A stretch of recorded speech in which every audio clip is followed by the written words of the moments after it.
All right, Amanda, and I mentioned earlier, Amanda is wearing that red for the American Red Cross. Our telethon happening right now. Every dollar raised today will stay in our area and be used to help everyone in our area when they're impacted during a crisis, because that's what the American Red Cross does best. Yes, absolutely. And right now, Kent Davis, the commissioner of the Alabama Department of Veterans Affairs, is in the studio to talk a little bit about how the Red Cross actually works very closely with the military, we learned, and particularly the military veterans. Absolutely. Bethany and Jasmine, great to be here. Yeah, your previous segment talked about all the great things that the Red Cross does. Most people associate it with disaster response, and of course veterans are affected by that. But every day the Red Cross works with the active duty military and veterans.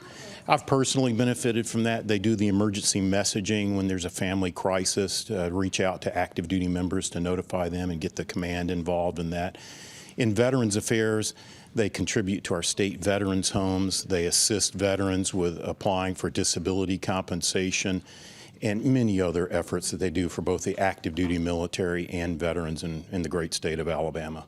We can hear our volunteers back there talking. It's always a nice sound to hear during a telethon. How important is the community support and these donations to you?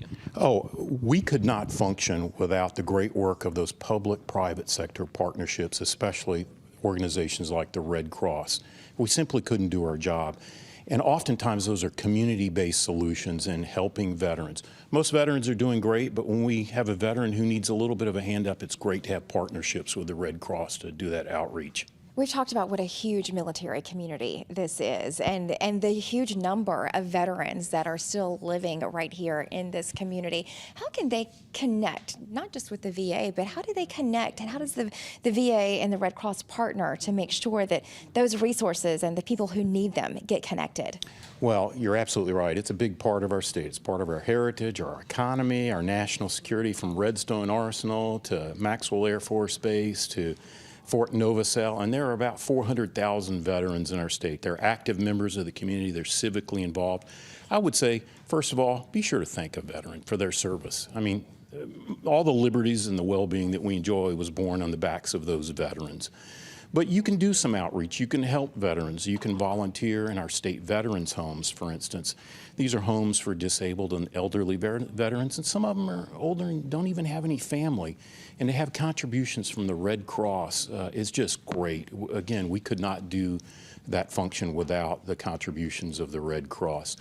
But be involved in the community and help with veterans fairs, veterans events. We have those all over the state, and we work with many partners. One way you can thank a veteran today is by donating to this telethon, because that money goes back to help all the people that you just mentioned. Absolutely. The Red Cross does so much directly to support the active duty military and the veterans. So when you support the Red Cross, you are supporting our military and veterans in the state of Alabama. Commissioner, thank you. Thank you for the work you're doing here in our community, but thanks for spending time with us today. Oh, it's great to be with you, especially these great folks. Well, it's great to have you here. We want to give you the number to call just in case you do want to be a part of our special day. It's 334-613-8283, and then that QR code again, we'll keep that up the remainder of the day so you can donate online if you just want to scan that with your cell phone.